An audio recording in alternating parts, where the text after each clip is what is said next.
do you ever wonder where that spark really comes from? Where poetry or a great song or even just those deep insights that shape how we think. Where does it all originate? It's a fundamental question, isn't it? Yeah. Every culture has tried to answer it. Right, and it's always this mystery. Why can some people dream these incredible, wise, beautiful things and then turn them into poetry that lasts for centuries, while other people, just as smart, can't seem to get beyond the day-to-day? It's the ultimate mystery of creation, really. The gap between just a thought and a truth that endures. And, well, the source material for this deep dive gives us an answer that is what's totally unexpected. That is putting it mildly. Yeah. We're looking at the Norse myth of the theft of the Mead of Poets. And if you came here expecting some, noble story with muses and gentle inspiration, you are about to be radically disappointed. Absolutely. Okay, so let's get into this because it is a truly chaotic narrative. We're diving deep into the source material that basically chronicles the birth of all the literary arts. But forget pure inspiration. This story it's long, it's winding, and it is packed with murder, with just blatant trickery, Outright lies, successful seduction, and a whole lot of calculated foolishness. It's the surprisingly messy, intricate, and frankly, criminal origin story for all poetry. And that's our mission today. We're going to follow the entire complex trail of this legendary liquid. We're tracing it all the way from, believe it or not, a diplomatic peace treaty, all the way to a very, very ignoble flight across the sky. Right, because this mead, this mythical elixir, it doesn't just give you one thing. No, the entire story hammers this point home. It gives you two distinct, profound qualities. First, you get the gift of poetry, which is the artistry with words. But just as important, you get the gift of scholarship, the deep understanding. It's the ultimate knowledge bomb because it's not just about making pretty sounds with words. It's about making meaning. You can think of it as this perfect synthesis. The scholarship gives you the depth, right? The ability to see the patterns in history and myths, to understand human experience. And the poetry gives you the tool, the linguistic skill, to articulate all that depth concisely, beautifully, and in a way that people will remember. It's the key to turning raw information into enduring art. So really, we're looking at a saga that explains how linguistic skill marries intellectual depth. But to understand how this incredibly potent brew came to be, we can't start in a sacred grove or on some misty mountaintop. No, we have to start with a grinding geopolitical conflict and a very strange, very physical peace treaty. So the stage for all of this is set during a time of immense strain in the cosmos, not long after the world was formed. We're talking about this massive grinding war between the two major factions of Norse gods. Right. On one side, you've got the Aesir. The ones everyone knows. These are the warlike gods. You have Odin leading them, hammer wielders like Thor, spear shakers. They are all about battle, strategy, conquest, that sort of raw masculine power. And on the other side, you had the Vanir. Now, they're often called the softer gods, but that word softer, it needs some context. Yeah, it can be a bit misleading. It is. They are deities of fertile soils, of growing plants, of prosperity. They're also tied to sexuality and deep emotional connections. The sources are absolutely clear, though. Just because their focus was growth and fertility doesn't mean they were any less powerful. Not at all. They were masters of natural forces. They were the necessary counterpoint to the Aesir's mastery of structured warfare. And this conflict between them just drags on and on until it reaches a true stalemate. The gods were they were too evenly matched. Total exhaustion on both sides. Yeah. Neither could get a decisive win, and this forces a realization that is, I think, the key intellectual insight that drives the whole story forward. What's so fascinating is that the realization that drove the peace talks wasn't just, oh, we can't beat them. It was something deeper. It was, we need them. The source material spells it out so clearly. The logic for peace was, there's no real joy, no satisfaction in winning a brave battle if you don't have fine fields and prosperous farms to feed you at the feast afterwards. Ah, right. So you need the Vanir's fertility and nurturing to sustain the Aesir's warrior culture. Exactly. It's this acknowledgement of a profound, necessary interdependence. That's what finally brought them to the negotiating table. It's such a complex and beautiful understanding of cosmic balance. So they finally hammer out a peace deal, and this is where the truce ritual gets truly unique and, frankly, a little unsettling. Very unsettling. Yeah. To seal this monumental agreement, every single god, Aesir and Vanir alike, performed this act of unity. They all spat into one single large vat. They spat. They spat. It's the ultimate physical pledge. It's symbolic, of course, but it's also deeply physical. It's the mingling of their essence, their divine power, their very being, their mythological DNA, if you will, all in one vessel. So the agreement becomes fundamentally physically binding. Absolutely. And they have a great feast. Food is eaten. Mead is drunk. They're all carousing and joking until sunrise. The new alliance is cemented. But just as they're all getting ready to leave, Odin, the Allfather, he speaks up. And this is the moment the whole story pivots from diplomacy to, well, to actual creation. Yeah, he just says, it would be a shame to leave our mingled spittle behind us. Which shows his immediate instinct for conservation, right? He recognizes the raw, inherent power in this combined divine essence they just created. And this is where the Vanir, the masters of creation and growth, they take the lead. Frey and Freya, the Vanir leaders, who are now staying in Asgard as hostages, or maybe guests. Depending on how you read the terms. Right. They step forward immediately. Frey says, we could make something extraordinary from it. And then Freya, she just demonstrates that raw Vanir creative power. She reaches into the vat of mingled divine spittle. And as her fingers move through it, this substance transforms. It takes shape, it coalesces, and eventually it stands before them as a naked man, Kvasir. And he is instantly recognized not just as some new being, but as a vessel of unprecedented wisdom and knowledge. Odin, of course, has to test him right away. Of course. He asks, do you know who I am? And Kvasir's reply is just this torrent of deep structured knowledge. He says, you are Odin All-Highest. You are Grimnir and Third. You are Father of Victory and the Hooded One. And he keeps going. He says, you have other names, too many to list in this place. But I know them all, and I know the poems and the chants and the kennings that go with every single one. And that's the crucial part, isn't it? That's the intellectual nugget that defines not just Kvasir, but the Mead itself. Knowing all of Odin's names, that's impressive. That shows vast scholarship. But to know the kennings that go with them, that's the true measure of his poetry. We really should pause on that because the kenning is the absolute peak of Norse poetic sophistication. Kvasir's mastery of them is what defines his wisdom. A kenning is it's a complex, often metaphorical phrase used in Old Norse verse to replace a simple word. So instead of just saying a sword, a skilled poet would never just say sword. No. They might call it the wound snake because it kind of coils and strikes. Or maybe the battle fire because it glints and it burns with this deadly purpose. So Kvasir has this total synthesis. He's got the knowledge, the scholarship of Odin's names, and the artistry, the poetic skill to describe them with kennings. He is the perfect synthesis. He's made from the joining of the two god factions, so he combines both head and heart. The Aesir's calculated logic is fused with the Vanir's deep emotional and earthly connection. The gods immediately start crowding around him, asking him questions, because his answers are always profoundly wise. He just gets it. But Kvasir's purpose wasn't just to be like a living encyclopedia in Asgard. No, he very quickly announces he has to travel the 9 worlds in Midgard. And the reason he gives is so interesting. He says he must actively seek out the questions he hasn't yet been asked. His wisdom is active, not passive. It's growth-oriented. And the source material gives us these wonderful, specific examples of his practical wisdom. He doesn't just lecture on abstract mythology. As he travels, he teaches regular people how to purify water, a critical survival skill. He teaches them how to make strong cloth from stinging nettles.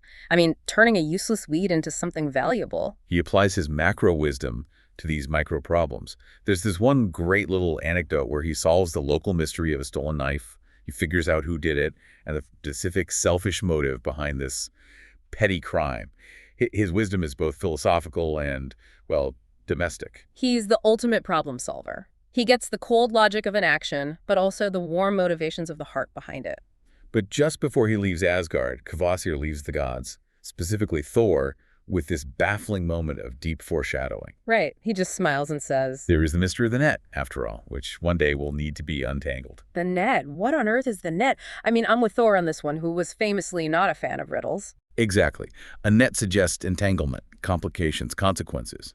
And Kvasir just leaves them with that, smiling, abandoning the gods to puzzle over this mystery. It's a perfect, almost too neat end to the first act of wisdom and peace, right before all the bloodshed and chaos begins. It's the first lesson, really. Wisdom knows its own end, but maybe it can't prevent it. I think so.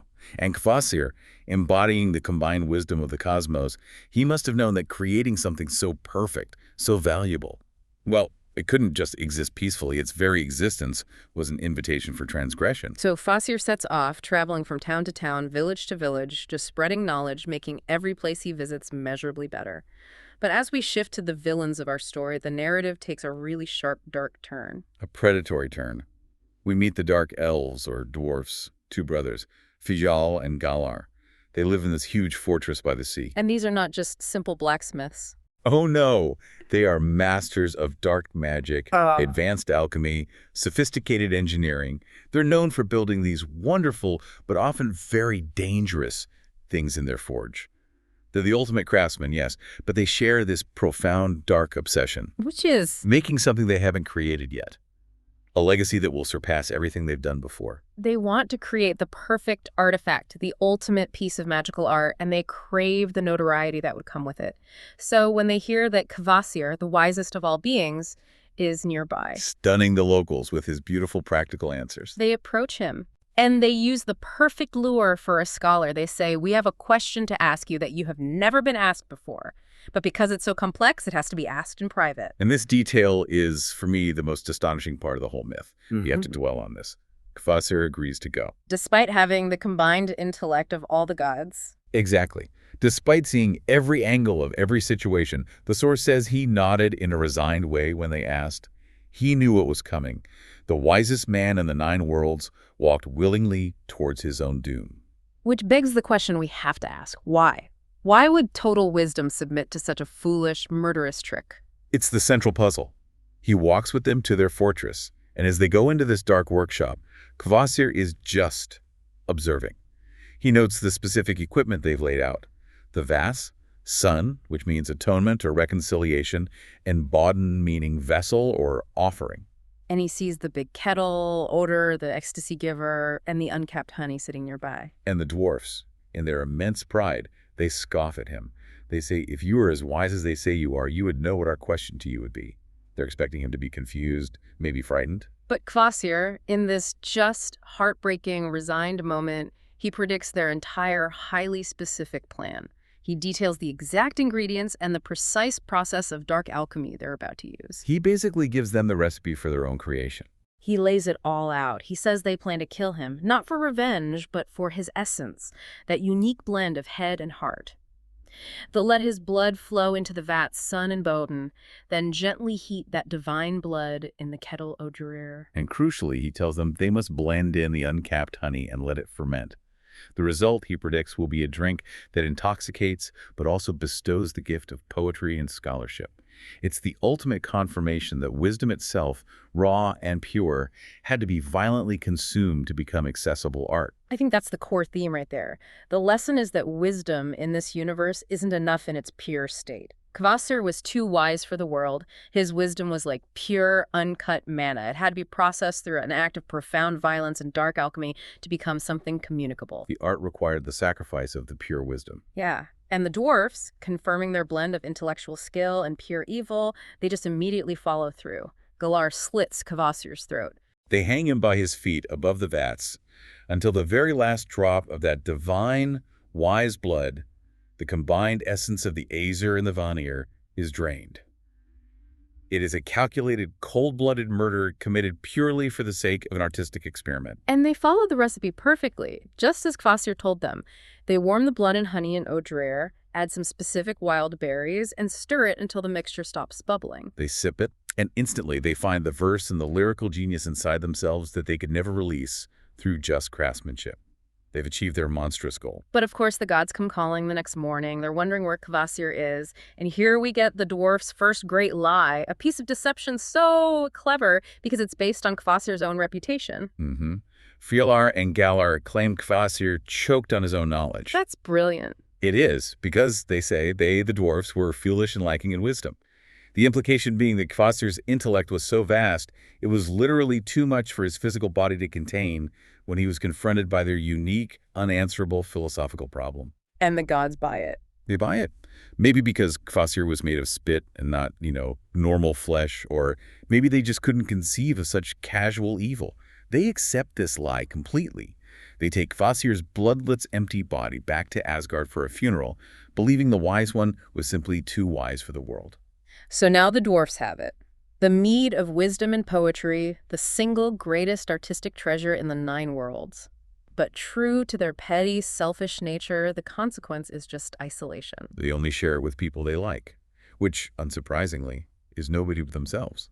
They become the ultimate gatekeepers of genius, selfishly hoarding the intellectual future of the world. It's the tragedy of the small mind given enormous power. They can create great art, but they lack the ethical framework, the heart component of Kvasir, to share it. If you thought the dwarfs might, clean up their act now that they had this elixir of perfect verse, you would be drastically wrong. Oh no, the source material just doubles down on their casual cruelty, which leads very quickly to more serial homicide. This next part details the murder of the giant Gilling and his wife, and it just emphasizes how premeditated and wicked these dwarfs were. It shows that the mead, far from making them empathetic, just gave them better words to describe their evil acts. They invite Gilling and his wife to their fortress in the middle of a harsh winter, a calculated invitation. Then they suggest a boating trip, which seems odd given the season, but Gilling, a giant, he trusts them.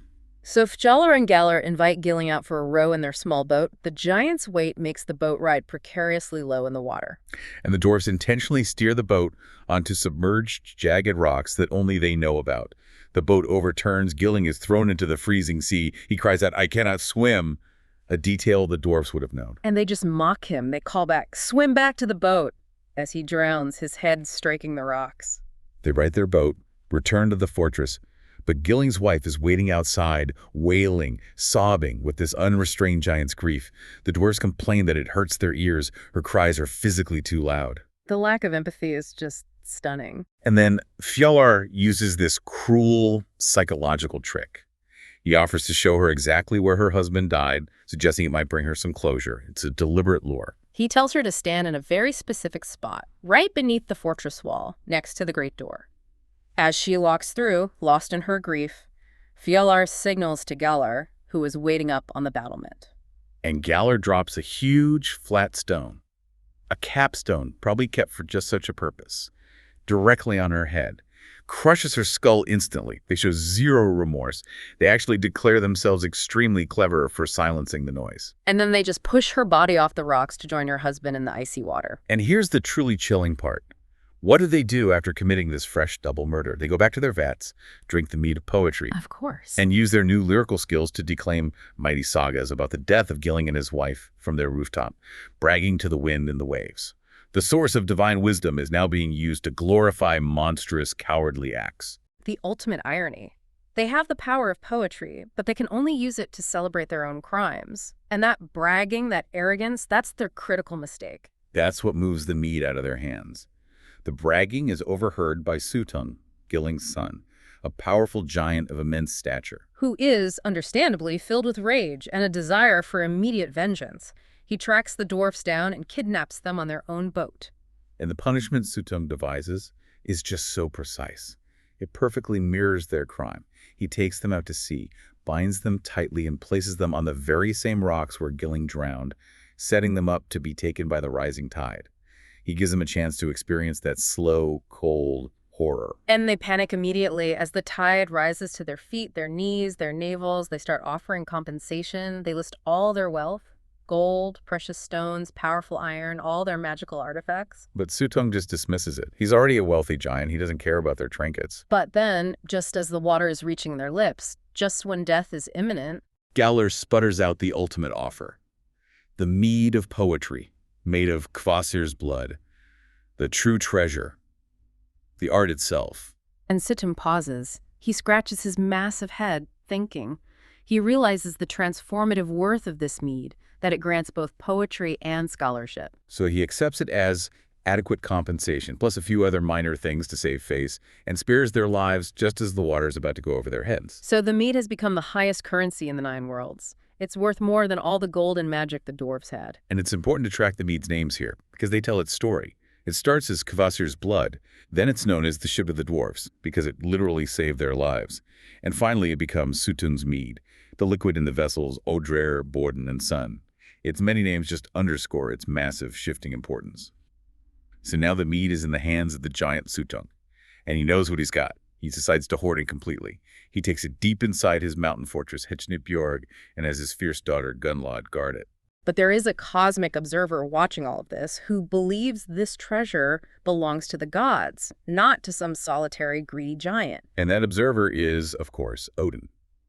Sitting on his high seat in Asgard, Litzgelf, he gets the full briefing from his ravens, Hugin Thought, and Munin Memory. Who wander the world and whisper everything they see and hear into his ear. And when he hears the full dishonorable story, the murder, the bragging, the hoarding, his one eye flashes with determination. He decides this treasure is far too important to be kept locked away. So Odin, the All-Father, prepares for a massive multi-stage heist, and he does it with incredible calculation. He tells the gods back in Asgard, "Get 3 enormous wooden vats ready and waiting by the gates for my return." Then he leaves, taking 2 specific tools with him, the tools of a professional thief and saboteur. First, a fine whetstone, capable of sharpening any blade to a razor's edge. And second, the auger, or drill, called rati, which just means drill. The source says this is the finest drill the gods have, a miraculous tool that can drill through the hardest rock, even the core of a mountain. And Odin doesn't go straight for Suttung's fortress. He starts his sabotage by going to the huge farmland of Baugi, Suttung's brother. Baugi has 9 enormous giant slaves cutting hay with these huge, blunt scythes. And here, Odin pulls off his first major deception, a brilliant, bloody psychological trick with the whetstone. He introduces himself under disguise, notes their blunt blades, and then shows them the power of his whetstone.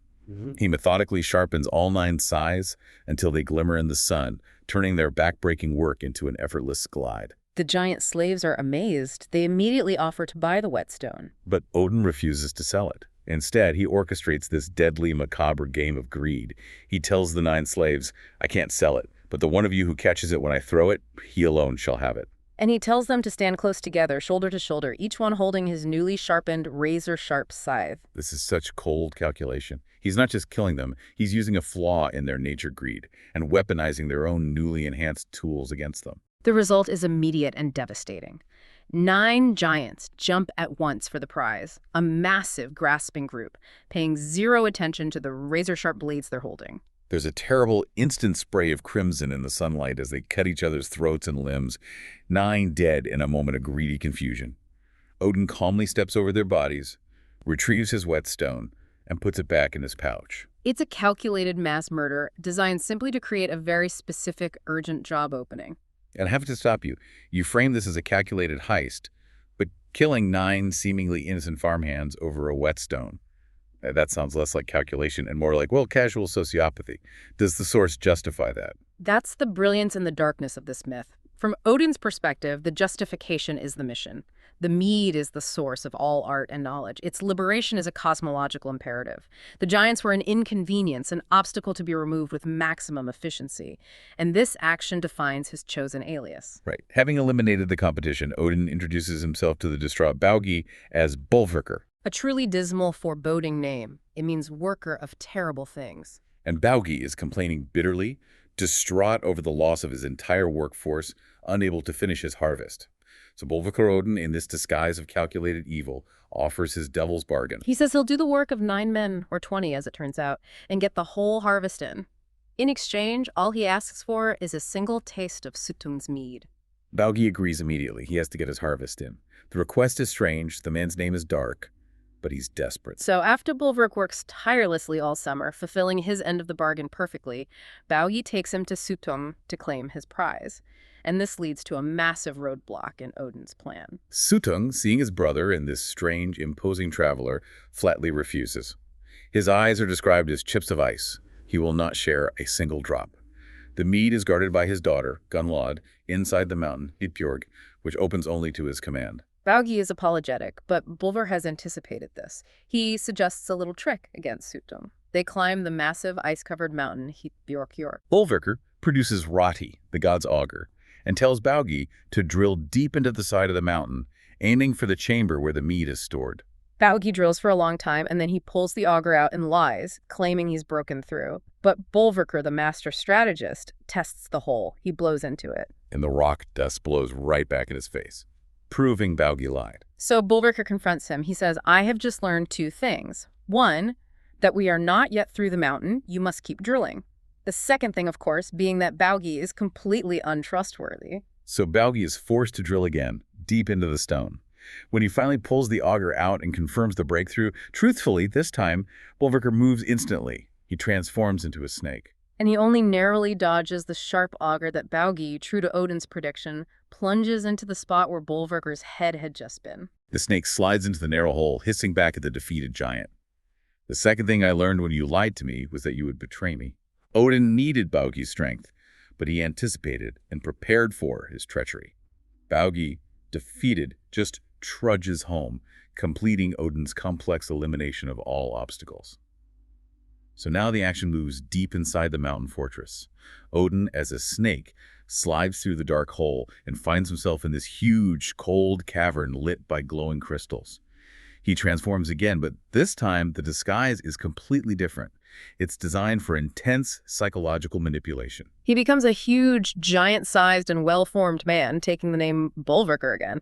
And this physical detail is important. He's making himself physically attractive, someone of Gunnlaug's own kind, setting the stage for seduction, not force. When he finds Gunnlaug, Suttung's daughter, standing guard in front of the locked door that protects the three great vessels. She has a sharp sword, singing quietly to herself in this lonely chamber. Odin approaches and just opens with this immediate, intense flattery. It's designed to disarm her completely. He starts by saying he deserves death for intruding, but he begs her to just let him look upon her. He claims the mead meant nothing to him. He only came because he'd heard these legendary tales of her beauty and the courage and the virtue. He calls her more beautiful than any song that any bard could compose, more beautiful than a mountain peak, more beautiful than a glacier, more beautiful than fresh fallen snow at dawn. This is weaponized, high-level flattery. Yeah. It's perfectly tailored for a lonely guardian, starved for connection in a dark cavern. He's selling her on the idea that she is the true treasure, not the mead. And it works. Gunnlaug, completely affected by this barrage of compliments, she lets him sit. They talk for hours, they eat, they drink, and then begins the long con. A deliberate psychological operation over 3 nights, 3 acts of intimacy, each leading to a vow and a request for a sip. We have to slow this down, because the heist rests entirely on the emotional precision of this 3-stage seduction. He links his artistic need directly to her specific physical beauty. He makes her feel essential to the creation of the art. So, on the first night, after they've made love, Bolver sighs heavily. He laments his lack of artistic power. He tells her he wishes he could taste just one small sip from the vat sun, reconciliation. He claims this tiny sip would finally let him make a true, eternal song about the beauty of her eyes. And Gunnlaug, satisfied and deeply moved by the promise of an eternal poem dedicated to her eyes, she agrees. A small sip from the vessel's sun. The second time, after more intimacy, he complains mournfully that he still lacks the skill to sing of her lips. He says they're softer and better than the lips of any other girl. He suggests a tiny taste from the vat board, the vessel, would give him the specific poetry he needs to immortalize her lips in verse. She agrees again. She reminds him her father would be annoyed if she gave away the mead to every good-looking stranger. But the promise of poetic immortality for her lips is just too much to resist. He's deepening the hook, making her complicit. And the final, most desperate appeal comes on the 3rd night. Bolvar starts to genuinely weep. He sobs that he will never be able to make a poem about the total perfection of her hair and skin, of her voice, unless he takes the absolute smallest sip from the most potent kettle odorer, the ecstasy giver. Gunnlaug is completely sold. She's been praised, desired, and promised eternal fame for her 3 most beautiful features. She agrees. The smallest sips from each vessel for 3 promised eternal poems. This is the moment of the great swindle. Bolverker, having secured access, reviews his true, rapacious intent. He doesn't take 3 small sips. With his first drink, he drains every single drop of the kettle odorer. He pauses for just a moment, and then with his second drink, he drains the vat called Borden, empties it completely. And with his third, massive drink, he empties the final vat sun. He consumes every last drop of the mead of poetry. 3 nights, 3 elaborate compliments, 3 empty vessels. All the poetic and scholarly wisdom of the world is now inside Odin. Gunnlaug, even in her satisfied state, is no fool. She realizes the betrayal instantly. She attacks him with her sword, screaming in fury and humiliation. But Odin is too fast. He locks the door, transforms in a blink of an eye into a huge, magnificent eagle, and flies out of the mountain, out of the hole drilled by Radi, as Gunnlaug's piercing screams fill the dawn air. The cries of a woman scorned and spectacularly deceived. So the heist is a success, but the escape is anything but clean. Suttung wakes instantly, alerted by his daughter's screams. He sees the giant eagle emerging from the side of Nitbjorg and knows immediately what's happened. He transforms into his own equally powerful eagle shape and gives chase. And this flight is it's mythic. The two titans fly so fast that from the ground, they're just pinpricks. Their movement sounds like the roar of a hurricane. It's an incredibly close thing. Suttung's massive beak is almost touching Odin's tail feathers as they approach the gates of Asgard. Meanwhile, Thor and the gods are ready. They have the 3 huge wooden vats waiting in the courtyard. As Odin, the magnificent eagle, approaches, he uses his beak to start spitting the mead into the vats, one after another, successfully depositing the bulk of the treasure. And this act is framed as noble, as paternal, like a father bird bringing food for his children. Right.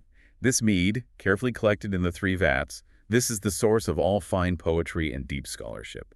Anyone who can make magic with words, who can weave beautiful tales and profound sagas, has tasted Odin's gift. This is the positive legacy. But this is Norse myth. It can never end cleanly or nobly. We have to include the shameful admission, the crucial final detail that explains the origin of bad poetry. A detail that ensures the high-minded gift is forever connected to the absurd and the vulgar. As Odin was spitting the fine mead into the vats, Sutton was directly on his tail, inches away from catching him. And in a moment of absolute desperation and sheer scatological instinct, Odin blew some of the mead out of his behind. Let's just pause and appreciate the mythological audacity of that. The source describes it explicitly as a splattery wet fart of foul-smelling mead that explodes right into Suttung's giant eagle face. And this disgusting visceral act, it works. It blinds the pursuing giant, throws him off the trail, and guarantees Odin's escape and the safety of the good mead. And that foul-smelling scatological mead, the accidental waste product of the escape, that's the final piece of the creation story. Yeah. Naturally, nobody wanted to drink the mead that literally came out of the Allfather's backside. But it still contained the essence of Kvasir's blood. It was still a magical substance. And this is where the dual legacy solidifies. We now know the fundamental difference between genius and garbage. If you hear a fine poet, a true bard, someone whose words have both depth and beauty, you know they have tasted Odin's true gift, the mead he deliberately transferred from his beak. But whenever bad poets are heard declaiming their bad poetry, filled with foolish similes and ugly rhymes, poems that lack scholarship or finesse, the listener knows exactly which of the meads they have tasted. it's the byproduct of desperation and chaos, the waste product of divine creation, expelled during a moment of profound, undignified panic. It provides the cosmological justification for why some art is sublime and some is just, unequivocally terrible. So we've traced the complete, stunningly complex origin story of poetry and scholarship.